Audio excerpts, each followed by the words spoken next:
তেমনি কোন গুনাহগার তার বিবিকে জাহান্নাম নিয়ে যেতে পারবে না।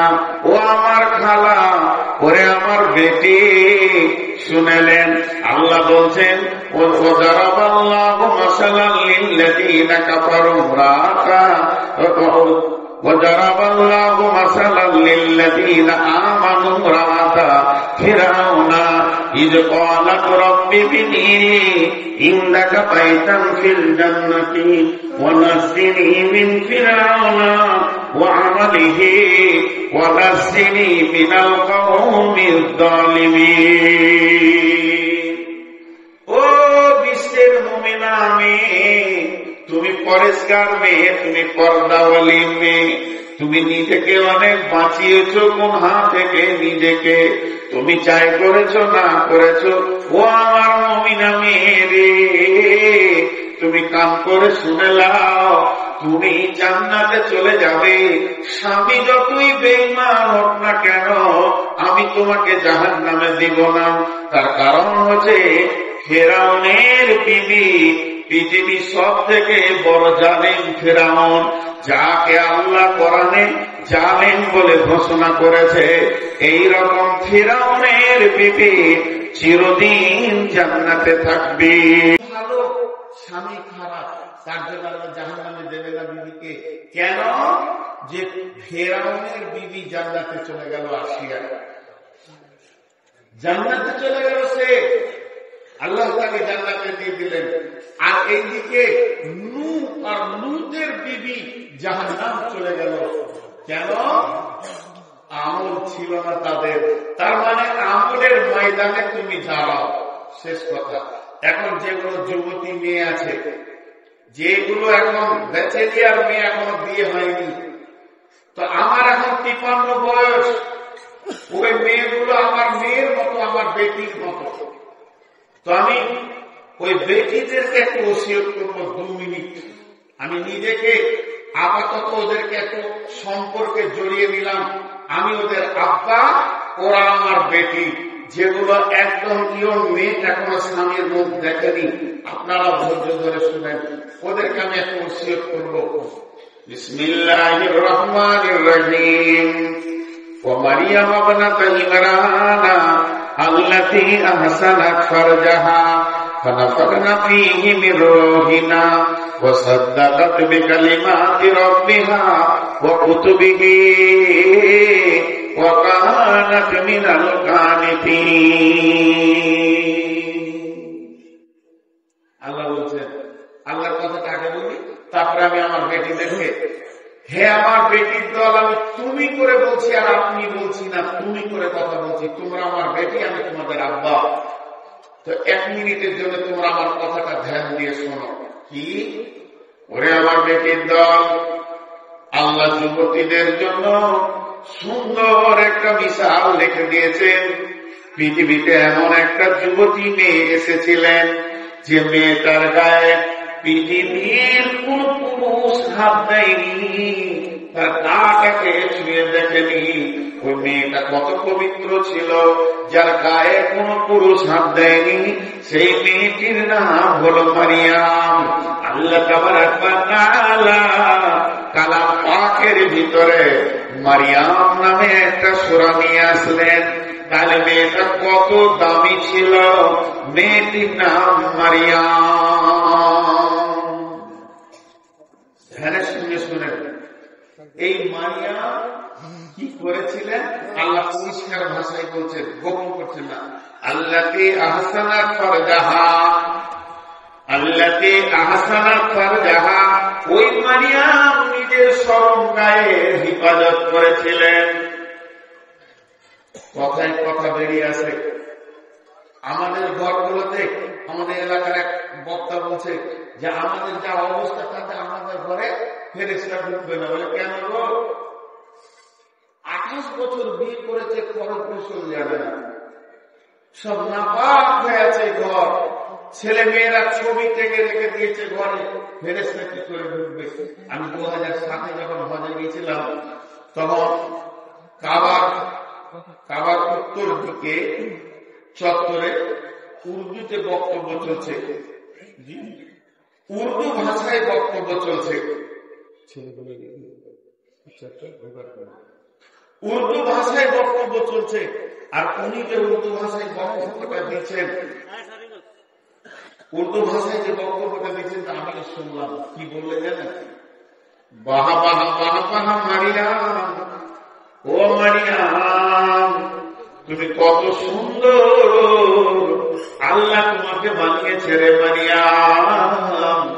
তোমার গোসলখানায় জিবরাইলের মতো ফেরেশতা অপেক্ষা করছে, তোমার গোসলখানায় জিবরাইলের মতো ফেরেশতা অপেক্ষা করছে। ওই আমার বেটির দল একটিবার ধ্যানের সঙ্গে শোনেন, জিবরাইলের মতো ফেরেশতা অপেক্ষা করছে। তার মানে কি? মারিয়ামের মূল্য কত। দেখেন, মারিয়ামের কথা বলছি এখন আমি। মাঝে দুটি কথা বলে নেব, দুটি গুণে। এই কথা দুটো আগে শুনেলেন আমার বক্তব্যের বাইরে। এক নম্বরটা আমি বলছি, আজকে অনেককে আমি ধমকিয়েছি, বকেছি। কারণ ভাই, কামার হতে গেলে একটু হাতুড়ি মারে, যদি আঘাত পেয়ে থাকে দিলে আমি সকলের সামনে ক্ষমা চাইছি। মজলিসটা যদি এরকম মজবুত করে না বসানো যায় তাহলে বক্তব্য করতে মন ওঠে না ভাই, আপনারা বুঝবেন না।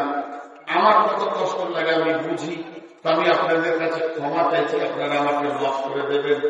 আমি একটু বেশি আপনাদের সঙ্গে হাসাহাসি আজকে করেছি। নূর মোহাম্মদের ইউটিউব আপনারা দেখবেন, এতটা কোনোদিন কারোর সঙ্গে করি না। কারণ ডাক্তারে বসে আছে বন্ধু মানুষ, সেও আমার সঙ্গে মজা করছে, আমিও মজা করছি, একটু বেশি হয়ে গেছে। এর জন্য আমি ক্ষমা প্রার্থী আপনাদের কাছে, যাদেরকে বকেছি তাদের কাছে ক্ষমা প্রার্থী। এটা এক নম্বর কথা। আর দু নম্বর কথাটা বলছি, এই দাওয়াতপুর জায়গাটার নাম পিরোজপুর মাদ্রাসাটা ইনারও নয়, ওনারও নয়,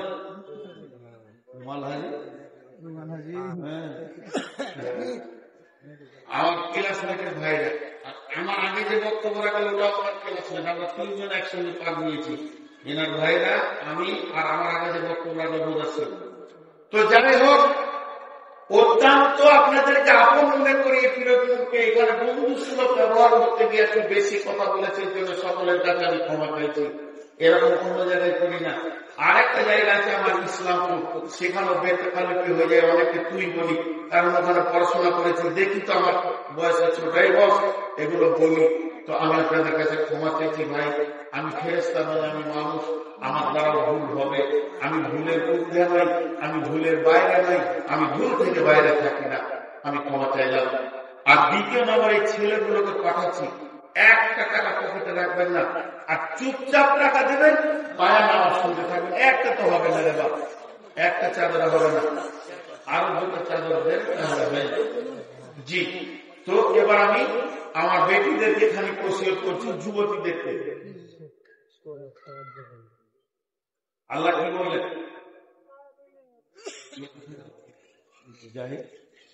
আল্লাযী আহসানা ফারজাহা,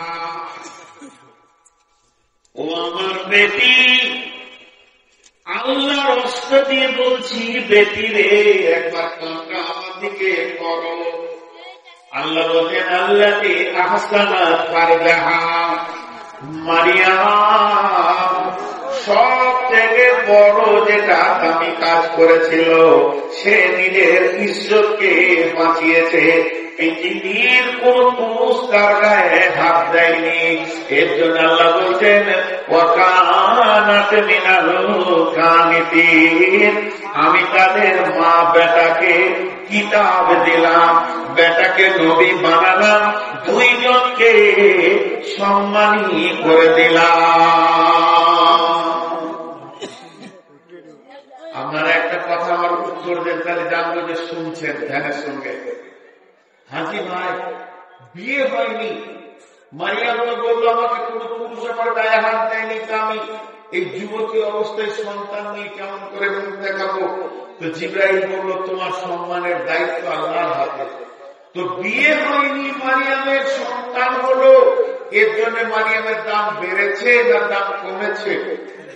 যারা বলেন বেড়েছে না কমেছে? বেড়েছে। পৃথিবীতে 4টা শিশু কথা বলেছিলেন, একদম জন্মের পরে পরে কথা বলেছিলেন। পৃথিবীতে 4টা শিশু কথা বলেছিলেন।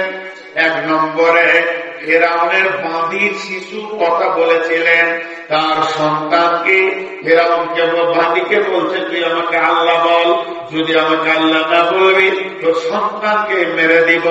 একটা সন্তানকে জবাই করে দিল, কেউ বলে গরম তেলে ফেলে দিল। এবার কোলে দুধ খাচ্ছে মাসুম শিশু, এখনো কথা জানে না। ফেরাউন যখন ওটাকে টেনে নিল, মেয়েটা ভিলটা যেন ছিঁড়ে উঠলো, আমার কোলের বাচ্চাটা এবার ওর হাতে জবাই হয়ে যাবে কিংবা তেলে ছেড়ে দেবে। তখন ওই শিশুটি মাকে বলেছিল, মা তুমি চিন্তা করো না, বড় ভাই জান্নাতে চলে গেছে, আমিও জান্নাতে চলে যাব। তাহলে একটা শিশু কথা বলল। 2 নম্বরে ইউসুফ জুলেখার যে ঘটনাটা ঘটেছিল, এটা সাক্ষী হিসেবে একটা নবজাত শিশু কথা বলেছিলেন। 3 নম্বর যখন জুরাইদের ওপরে অত্যাচার হলো, তখন একটা শিশু কথা বলেছিল। আর 4 নম্বর হযরতে ঈসা আলাইহিস সালাম মায়ের কোলে আছে। জিবরাইল বলেন, হে মায়ে মারিয়াম, আল্লাহ বলেছে তুমি চুপ হয়ে যাও, তুমি একদম মুখকে বন্ধ করে দাও, তোমার শিশু সমাজকে জবাব দেবে। ওই একদিনের শিশু, 1 ঘন্টার শিশু কমকে বলেছে, হে আমার কম, আমি ঈসা রূহুল্লাহ, আল্লাহর নবী, আমার মা হলেন নবীর মা, আমার মাকে দিয়ে আল্লাহ আমাকে নিয়েছেন, বিধায় আমার মাকে কেউ খারাপ বলবে না। আমার মা হলো পবিত্র, আমি হলাম ঈসা রূহুল্লাহ। তো আল্লাহ তাবারাক ওয়া তাআলা এই মা বাপকে, মা বেটাকে সম্মানী করলেন। কিন্তু আল্লাহ একটা শব্দ কোরআনে ব্যবহার করেছে, আল্লাতী আহসানাত ফারজাহা।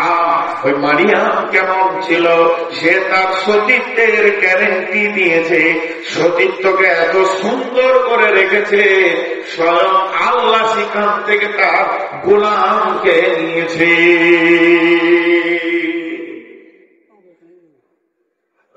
একটা আপনাদের এখানে খাওয়ার ব্যবস্থা আছে জি, কিসে খেতে দেন? কাগজের কথা না, সাল পাতা না, কাগজের কথা। কিসে খেতে দেয়?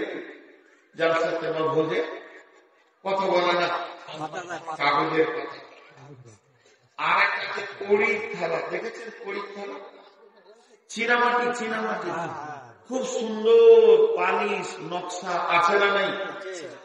ওটাতেও মানুষ কি করে? ভাত খায়। তো ভাত খাওয়ার আগে কাগজের থালাটাকে ধুবে, ময়লা থাকলে হাত দিয়ে তুলে দেবে, এমনি করে কাছে টানবে, আদর করবে। কড়ির থালাটাকেও এরকম আদর করে, করে কি করে না? কথা বলেন, করে কি করে না? তো কড়ির থালাটাকে কাছে টানে, কত ময়লা থাকলে তুলে দেয়, এই ভাই পানি দাও, একটু ধুয়ে দেয়। ভাতটা নেই, কাগজের থালাটাকেও টানে। তো কাগজের থালাটা মনে মনে করে আমাদের কত ভালোবাসছে রে জি, কিন্তু খাওয়া হয়ে গেলে কড়ির থালাটা ফেলে দেয়। চাচা বলতে বলিয়ে দেবা, কাগজের থালাটাকে ডাস্টবিনে ফেলে দেবে, ওই ছায়ে ফেলে দেবে, ওই সারে ফেলে দেবে। আর কড়ির থালাটাকে ফেলে দেয়, ওটাকে সার্ফ দিয়ে সাবান দিয়ে ধুয়ে আবার শোকেসে তুলে রাখবে। দুপুর বেলায় ভাতকে পঞ্চা বাচ্চারা ওদের দিকে তাকিয়ে আছে, কত সুন্দর। দুটোর মধ্যে পার্থক্য আছে। আমার বেটিদেরকে সরাসরি করে বলছি, হে আমার বেটি, তোমরা কাম করে শোনো। তুমি করে বলছি, তোমরা কাম করে শোনো। প্রেমিকা হলো কাগজের থালা, স্ত্রী হলো কড়ির থালা। প্রেমিকা তোমাকে ব্যবহার করে নিলে ছুঁড়ে ফেলে দেবে, আছে কাছে নেবে না। আর স্ত্রী হলো কেমন? কড়ির থালা, কাছে থাকবে, শোকেসে থাকবে, ঘুরবে ফিরবে, বিছানায় থাকবে, রান্না করবে, খাওয়াবে। তুমি প্রেমিকা হতে যেও না, বরং স্ত্রী হও। অপেক্ষা করো, তোমার আব্বা তোমার মা সুন্দর ছেলে থেকে বিয়ে দেবে, কারো প্রেমিকা লজ্জার ডাকে সারা দিও না। এইটাই আল্লাহ তোমার আব্বা তাআলা ওসিয়ত করতে চেয়েছে। তো আজকে আমার টোটাল বক্তব্যটা কি ছিল? প্রথম দিকে আমার বক্তব্য ছিল আত্মার সাথে বিধির সম্পর্ক, বাকি দেহের সঙ্গে সবারই সম্পর্ক। দেহ একদিন ধ্বংস হবে, কিন্তু আত্মা ধ্বংস হবে না, বিবির সাথে সম্পর্ক শেষ কোনোদিনই হবে না, জান্নাতে গিয়ে স্বামী স্ত্রী একই বিছানায় থাকবে, মা বাপের জান্নাত কিন্তু আলাদা হয়ে যাবে।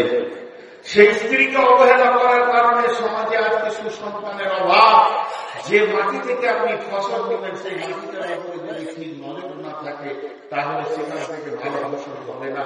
বিবিকে যদি আদর করে কোলে শুনতে করলে আনন্দিত না রাখতে পারেন তার কাছ থেকে সুসন্তান পাওয়ার অনেকটা অভাব হয়ে যাবে। আর আল্লাহ তাআলা টোটাল মেয়েদের তিনটি ভাগ করলেন সূরা তাহরিমে। প্রথম হলো স্বামী ভালো কিন্তু স্ত্রী খারাপ, তার জন্য স্বামী জান্নাতে নিয়ে যেতে পারবে না। দ্বিতীয় হলো স্ত্রী ভালো স্বামী খারাপ, এর জন্য স্ত্রীকে আল্লাহ জাহান্নামে দেবেন না।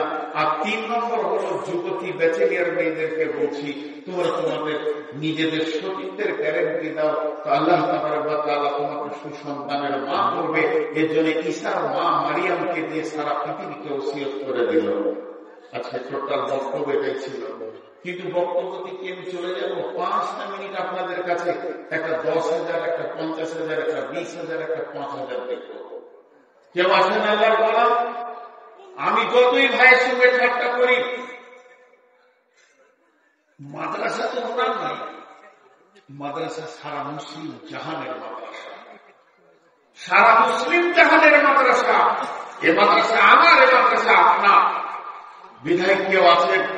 আমাকে অবাক লাগে ফিরোজপুরের লোককে আল্লাহ এনাদেরকে কত বড় তৌফিক দিয়েছেন। আমি কয়েকবার আসলাম, এ বিশাল মাদ্রাসা করে এক প্রত্যন্ত জায়গাতে বসে আছে। আমি আস্তে আস্তে যাই ভাইকে বলছিলাম, আমি দিয়ারে দেওয়াপুরে 2-3 বছর থেকেছি। শহরের মানুষ যতই থাক না কেন, দিয়ারের ভিতরে যে একটা আলাদা স্বাদ আছে, অনুভূতি আছে টাটকা ফসলের, এটা পৃথিবীর কেউ জানে না। এর একটা আলাদাই মজা লাগে আমাকে। দিয়ারের জীবন সবচেয়ে আনন্দময় জীবন। তো কেউ আসেন আল্লাহর গোলাম, একটা 2,000, 5,000 দেবেন? কেউ নাই?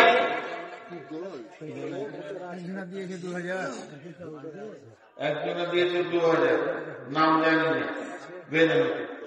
আর ওদিকে একটা দিয়েছে মনে হয় 5,000, 10,000 দিয়ে গেছে। 10,000 দিয়ে গেছে। কে 5,000 টাকা? হ্যাঁ ঠিক আছে। এ ভাই মাদ্রাসা শুভ লগ্ন থেকে 10,000 করে দিয়ে আসতে বরাবর। আচ্ছা ঠিক আছে, 10,000 দেবে কিছু যায় কি করে তাহলে আবার কেন 10,000 না? ঠিক আছে। আপনার নাম ভাই? সাকিবুল ইসলাম। 5,000। মাশাআল্লাহ, কত ভালো। জি আচ্ছা, উনি 5,000 দিয়েছেন, যদি খাতায় লেখা থাকে। আচ্ছা, ওনার শাশুড়ি দিয়েছেন 1,000 দেবেন ইনশাআল্লাহ। দেখেন আর কেউ আছেন 5,000, 10,000 দেওয়া? আমি 2 মিনিট আর আছি, 2 মিনিট। 10,000 টাকা সাদিকুল নূরপুর থেকে 10,000 টাকা দিয়েছে। জি ভাই, আর কেউ আছেন আল্লাহর গোলাম?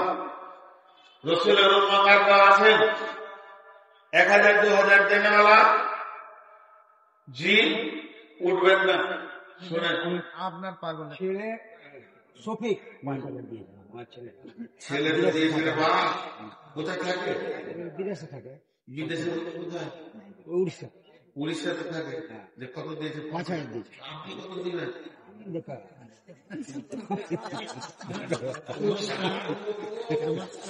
আমার তো আমি জীবনে এত কালাগুলো দেখি যে আমি বেকার, গায়ের চাদরটা খুলে নিলে আব্দুল মালিকের মা দিয়েছে 4,000। কত সুখের মা গো। আব্দুল মালিকের মা 4,000 দিয়েছে। ওই মাকে বলেন যে খাতিম কাটা বলে 1,000 চলে গেল। এই মালিক ভাই, আপনি কোথায় আছেন? মাকে যে বলো তোর আরাম কাটা বলে যায় 1,000। আমাকে কাটা বলতে অসুবিধা নেই নাকি? মালিক ভাই আপনি যেখানে আছেন মাকে কি বলেন আমি মাই বলছি, 1,000 দিয়ে 5 করে দেখ, আমি ছেড়ে দিচ্ছি। আলহামদুলিল্লাহ। দেখ আপনাদের ডিম খেয়ে হেঁটে ভালো হতো, খাওয়া হতো। আমি ভুল করে দেব। আচ্ছা ঠিক আছে, মাশাআল্লাহ। আর কেউ আছেন আল্লাহর গোলাম? 1000 2000 বললাম না, একটু মজার বেশি হয়ে গেছে। কেউ আছেন আল্লাহর গোলাম, রাসূলের উম্মত? ঠিক আছে, একটা ছোট্ট কথা বলে শেষ করে দিই। পৃথিবীতে বিভিন্ন ফুলের বিভিন্ন শেড আছে, আর বিভিন্ন ধরনের তার মধ্যে সাবজেক্ট আছে। তো তেমনি যতগুলো বক্তা আপনারা এনেছেন, প্রত্যেকটা বক্তার কাছে আলাদা আলাদা ইলম আল্লাহ ভরে রেখেছেন। আমার কাছে যেটা ছিল দিলাম, আমার ভাই মুদাসসির যেটা ছিল দিল। আমার পরবর্তী বক্তা আপনাদেরকে নিশ্চয়ই কিছু জ্ঞানের উদ্দীপনা দেবে, কিছু আপনাদেরকে বোঝাবে। আমরা সেটাকে ধ্যান দিয়ে শুনবো। আমি নামবো, আপনারা দল বেঁধে উঠে যাবেন, এটা ঠিক নয়। সকলে জমে বসে থাকি, যেমন বসে আছি, উনিও কিছু আপনাদের সামনে বলবেন। আল্লাহ তাবারক ওয়া তাআলার কাছে আমি আবার শেষবারের মতো ক্ষমা চাইছি। আমি অনেককে বকেছি নিজের মনে করে, ভাই মাফ করে দিয়েন। আর দ্বিতীয় নম্বর বলছে, আমার জন্য দোয়া করবেন। একটা দোয়া করবেন যে আল্লাহ যেন অতি সত্তর হৃদয় থেকে বলছে, আমার দিলের কথা আল্লাহ জানে, যেন জালসার ভিড় থেকে আল্লাহ আমাকে সরিয়ে দেয়, কোন কাজের হালাল রুজির ব্যবস্থা করা যায়। আমি আর পাচ্ছি না, কারণ এটা অনেক কষ্ট হচ্ছে। ওই সুগারের চাপ খুব বেশি, খাওয়ার কন্ট্রোল থাকছে না, পরিমাণ ভাবে খেতে পারছি না, ডাক্তার যেমন বলছে চলতে পারছি না। এই রাতগুলো যাচ্ছি, 10টার সময় ঘুমাতে হচ্ছে, ডাক্তার হয়ই হবে না। তো মনে হয় যেন খুব তাড়াতাড়ি সরে যাবো ব্যবসায়ী থেকে। আপনারা আমার জন্য দোয়া করেন যেন আল্লাহ হালাল রুজির ব্যবস্থা করে দেন। এই দোয়াকে আমি আজকের জন্য সমাপনে দিচ্ছি। আল্লাহ আপনাকে আমাকে শোনা বলার থেকে বেশি করে আমার তৌফিক দান করুন। আমিন। আসসালামু আলাইকুম ওয়া রাহমাতুল্লাহ। মাশাআল্লাহ।